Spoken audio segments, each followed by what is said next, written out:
game week. He's just anxious for the start of the football season. Game week. Speaking of which, and this, the cool thing about having you and I had this conversation, sidebar chatter, Indianapolis, about Coach Butler. Personality, kind of dealing with the media, private guy, doesn't give you much.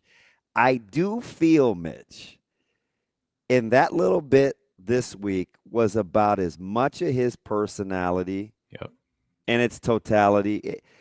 Even in that short little stint, I felt like that was everything Coach Butler represents. A touch of humor, ultra competitive, super dialed.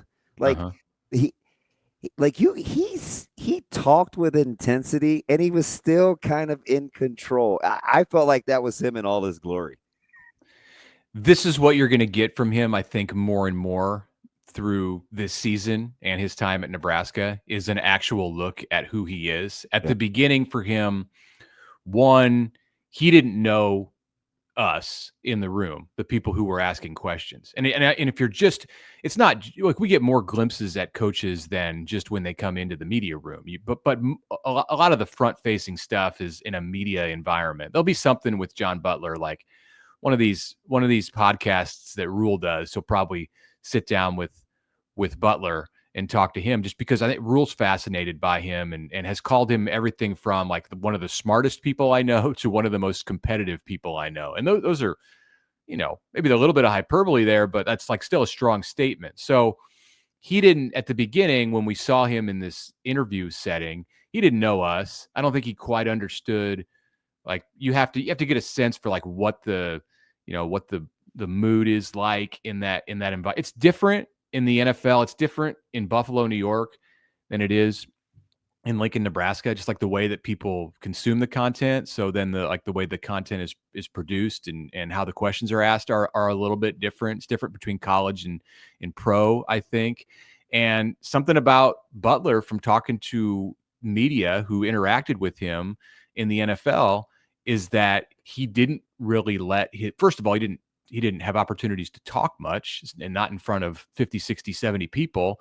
And when he did, it was way more buttoned up. And, maybe that's a reflection of the head coach and what the head coach was like and what the head coach preferred. The more time you spend around Matt Rhule as a player or an assistant coach, I think the more of yourself you're going to allow the public to see, because that's the tone that he sets. So yeah, that time with him this week on Monday was about as clear of a picture of who John Butler is as a coach and a person as we've received in hearing from him over the last year plus. Mitch, so DB and I were talking about this earlier in the week, kind of this idea of Butler calling plays, right? We think about offensive play calling all the time. We don't often or always think about defensive play calling kind of in that same breath. And I've been trying to weigh how much I kind of like Butler's approach and the way he talks about his defense and things like that versus the fact that he hasn't called a defensive game in quite a long time. And so I'm trying to kind of weigh that in my head. How do you kind of measure out those two things? Well, I look at what he did he called the Pinstripe Bowl. That was him. In the run up to that, yeah, it was, you could look at how the Bills played in the secondary to try to get a sense for what kind of a coach he was, but there's just a lot of unknown. And I think there's still quite a bit of unknown, because that game in New York in December, for both him and for Dana Holgorsen and really everything that Nebraska was doing, because it was a period of transition with the roster and the coaching staff.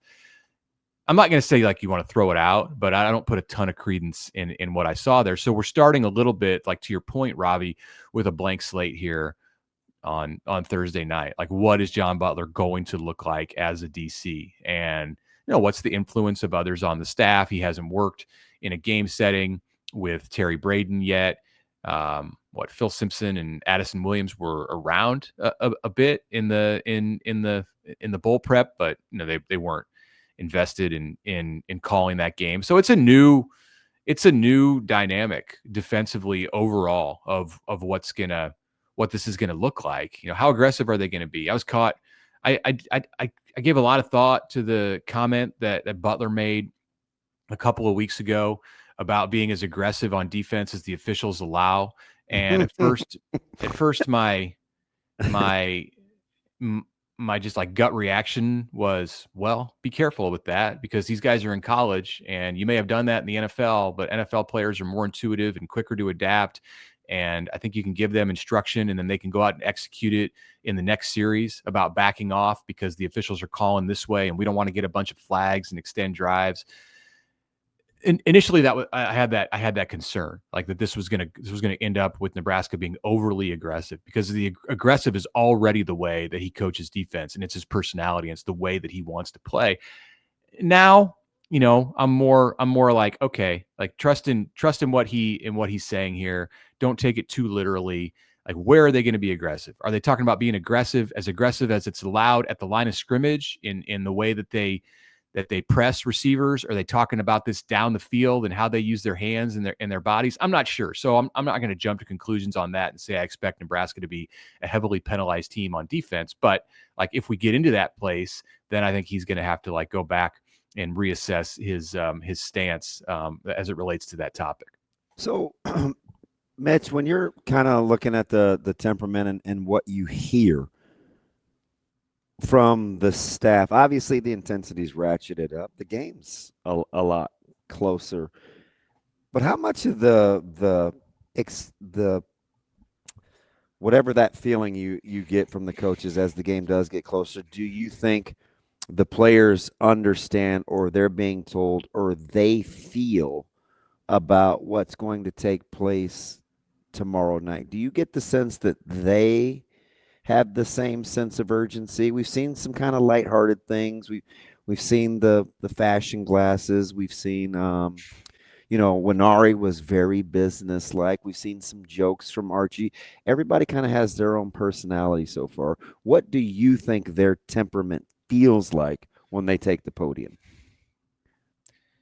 Well, I think the podium is a different place. What they're like at the podium is a different place than what they're like tomorrow night in the locker room. They're going to be hyped. Like there's no if and or but about it. Like it's the season opener. It's been an off season with a ton of anticipation, as all of them are around Nebraska.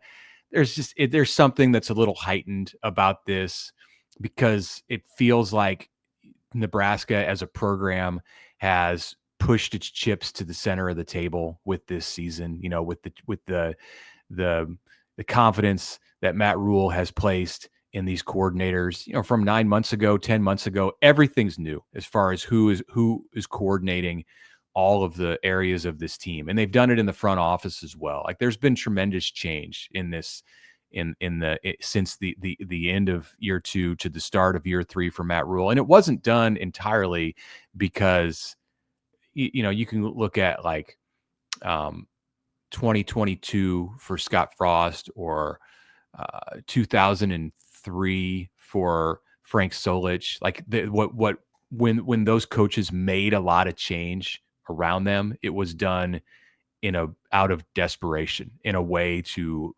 save themselves from what appeared almost inevitable at that point. That's not the situation that Matt Rhule is dealing with. He's coming off of an improvement last year. He's coming off of taking Nebraska to its first bowl game in 8 seasons. So I think the attitude about the urgency that exists in the program is different now than it's been for a long time, over multiple generations of Nebraska football. And like that is going to manifest itself in a way where this team comes out and they have to be held back. Like their intensity at the start, they're going to have to dial it back a notch. That's the only concern. So whether they've been a little toned down at the podium, like to me, that's irrelevant on what it's going to look like tomorrow night. There's going to be no concerns at all about their intensity when they get out there on the field.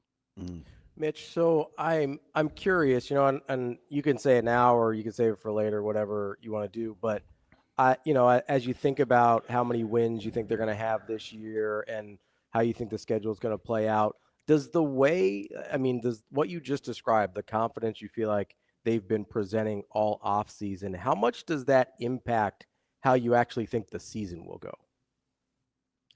The season goes in it goes its own way. Like it's like a flood running down the plains, and you don't know which direction the water's gonna like you can't. It's unpredictable. Like it's a fool's errand, I think, unless you're a team that is, like Nebraska volleyball. I think we know how that season's going to go. As an analogy in a different sport, but there are very few cases like that in college football, and injuries, end of game situations, like restoring confidence to be able to play in clutch moments. There's all kinds of stuff that is going to dictate the way that this season goes. So they can be confident right now, and a month from now, you could be looking at a totally different mindset with this team. The hope, of course, is that they remain confident all throughout and that they overcome the obstacles that are in front of them. No, Ravi, I don't put a huge amount of, like, it doesn't weigh heavily into my decision about how many wins I think this team is going to get. It doesn't weigh heavily that they're confident right now coming into the season, because I know that there's just going to be so much thrown at them, and there's going to be opportunities for things to change, and how they handle that change is how I project them to handle that change is what I base a season prediction on. And I'll do it, and I have done it already. It's not the first time I've said it. I think that I have them going 8-4 in the regular season, but that's, it's not something that is easy to, it's such a hard thing to pick, because you don't know like what all those curveballs and twists and turns in the roads are going to be. You can't even, you can't predict how they're going to react when you don't even know what the situations in front of them are. That's fascinating. This is on the so that answer right there, I'm going to talk to both of you at the same time. I was talking. So this morning, Mitch, one of my buddies sent me a message, and he's like, well, according to, that somebody cut up a clip, and I was talking about, defensive line play and capabilities and whatever, man. It was just like a mini breakdown. And my buddy was like, hey, according to all these replies, you're not only a sunshine pumper, but you're also a Debbie Downer. And I was like, oh, well, at least I know, like, I'm probably doing the right thing, right? If it's a split. And I told Ravi, Right. One of the things I'm really, really good at is assessing talent, and I can talk scheme. What I'm not very good at is predicting or pegging how guys handle stressors and personality types, right? Because that's why you can't really pinpoint what you exactly think is going to happen, especially based on what you're just talking about. But Mitch, tell me what you think about this. One of the things that I'm excited about, and I think I've said this to you either in passing or to you, is I like the CEO aspect of Coach Rhule, because whenever he wants to, he can inject his mindset, his competitiveness, his analogies, his funny anecdotal stories at any point to anyone, to any group at a practice. And I've long maintained, if they can pick up some of his competitive personality traits and in doing hard things and attacking hard things and come in knowing you're going to be okay, like, this team's going to be better. Am I cool with being able to make that correlation and have it be purposeful if I want to give accurate predictions? Like, the more touches Coach Rhule has with these guys and they adopt his personality, the better off they're going to be. I think so, yeah, to a certain degree. And I wrote about it this morning, Wednesday, on The Athletic. Tell a whole piece about Matt Rhule. Like, this is for me, it's like the preseason look at Matt Rhule. Matt Rhule at age 50, and he's talked about this. He talked about it quite a bit on his first House Rules podcast last week. But we've had conversations in Las Vegas. In that one in Las Vegas was off to the side. A lot of the stuff has been snippets from press conferences. I mean, he spent hours at this point talking with the media. So I went through all of that and, framed questions in knowing that I was going to write this piece on the eve of the season opener about who Matt Rhule is at this point in his career, And whether it's relevant to look at his success in 2015 and 2019 when he was 40 and 44, and in year 3 at Baylor and Temple, or Temple and Baylor, respectively, and took those programs in both of those years to equal school records for victories and appear in conference championship games. Like there was a lot of talk coming into this season about year three, that's when Matt Rhule does it. And I think some of that is valid.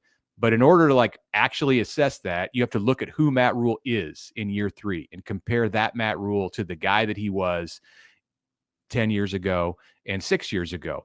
So I tried to do that and talk to Phil Snow and talk to others, and we heard from players, and I attempted to put it all together. Like has been on a journey this offseason, I think, since his birthday, perhaps. And maybe that's too easy to look at it that way and say it was back in January. Certainly since like the winter. And he's been on that, like this journey of personal growth, and he's talked about it here and there about like what he's doing, what he's done. And yeah, I think it's important for the team, but I think it's more important for him. And we can get carried away with saying like there is an importance to a team taking on the personality of its coach, but I think it's more important for the team to like find its own personality and take on the personality of itself. And I think too often in the last 2 years at Nebraska, and maybe in other years at Nebraska, the team has been all too willing to want to take on the personality of the head coach, whether it was Bo Pelini, who had a very strong personality, or Matt Rhule, who, was more open and friendly and, giving with his personality here in these first couple of years. What needs to happen, and he will agree with this and has said it, is the team needs to find itself and then take on its own personality. And I think that's more what you're seeing with this 2025 group. 100%. That's kind of why I like, and I can chuckle because, and if I didn't trust the players,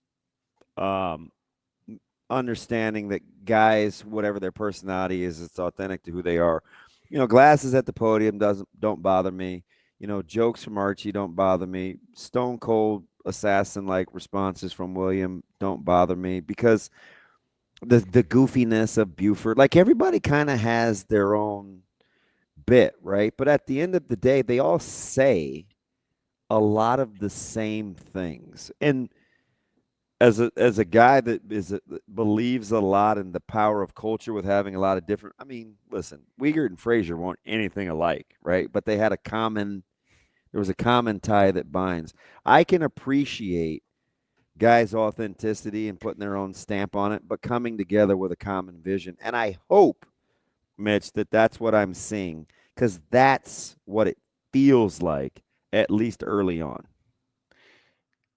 Yeah, from my perspective, it feels that way. It looks that way, but like it's like trying to look through a little peephole, like a little keyhole here in a door at like something that's happening in a big wide room. Like we get these produced snippets, like the CBS conversation the other day. That was a good 40 minutes and a window into what this team is like, but they also knew the cameras were on, and it's impossible to walk away from that and say, I 100% believe that that's the way they are all the time. So you can hope that, you can think that, you can suspect that, and others have seen more insight than what that provides. And if you come away from having additional insight and you still feel that way about this group, then I think that's a positive sign. But they're comfortable around each other. I think we know that. I think they have solid leadership. You can see that from Rhule's decision this year to go with permanent captains. Like I think I thought that was interesting. It was not something that he walked into lightly. Like he's been pretty firm in his beliefs in the past that they were not going to do that, and then all of a sudden here in 25 you do it. Like what happened? So it speaks to what he thinks about this group. Let me ask you kind of a strange question, or at least ask it in a strange way, because I can't think of a better way to ask it. If you're wrong about 8-4 to the good, what's the reason? And if you're wrong about 8-4 to the bad, what's the reason? Like, what do you think happens in either of those directions that would make you wrong about your prediction?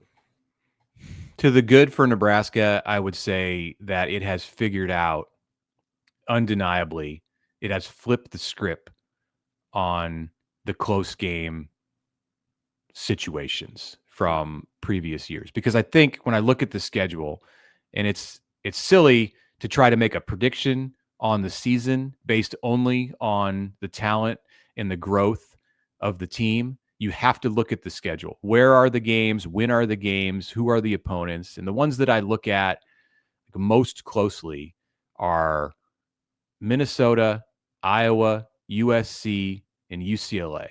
Those are games, and you could put Michigan in that category. But those are the four that I think have the most likely chance to just go down to the last drive. Mm-hmm. And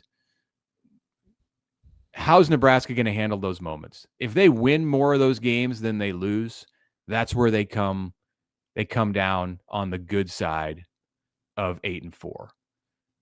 And then with the bad side, I mean, you could just say they haven't figured that out, but I'll be a little more creative and say, if we're talking about the end of this, if we're talking at the end of the season about how Nebraska fell short and trying to do a post-mortem, I think a lot of it could go back to them having to adjust to too much change too fast. It's a tough thing to do, no matter how you spin it. And they have some advantages this offseason that they had, winter OTAs, they had post-spring OTAs. That's a lot of time with your coaches. Still, though, to have essentially a new OC, a new defensive coordinator, a new special teams coordinator, that's a lot. That's a lot to digest in one off season. It seems like it's been a long off season, but you have to compare Nebraska to every team that it's going to play, and the kind of continuity that some of those teams may be enjoying that Nebraska does not enjoy right now. There are going to be some uncomfortable moments this year because this staff of leaders and coordinators has not been together in game situations, and they're going to have to work through that. And they can win games or they can lose games in that environment. If they lose games in that environment, then I think some of the reason that Nebraska falls short would be because they had to adjust to too much change in too short of a period of time. Let me ask you something. And Coach Rhule has been able to improve on this each year. How could I convince you that it boils down to just defending your own yard? Remember when Nebraska used to play at home? They rarely lost. Obviously that's obviously it's gotten away from them. Feels like a long time ago now. But you got 7 home games, 7 real home games, and it's Iowa, it's USC, it's Northwestern, it's Michigan State, it's Michigan, it's Houston Christian, it's Akron. USC. SC. If you really want to boil it down to the difference between 8, 9, 7 going south, how much of it do you just make about defending your own yard? Yeah, it's a simple way to look at it. You can do that. I mean, at some point, Iowa in Lincoln cannot be advantage Iowa. At some point, yeah. SC coming to Lincoln can't be a talk. You know what I mean? That has to turn. Right.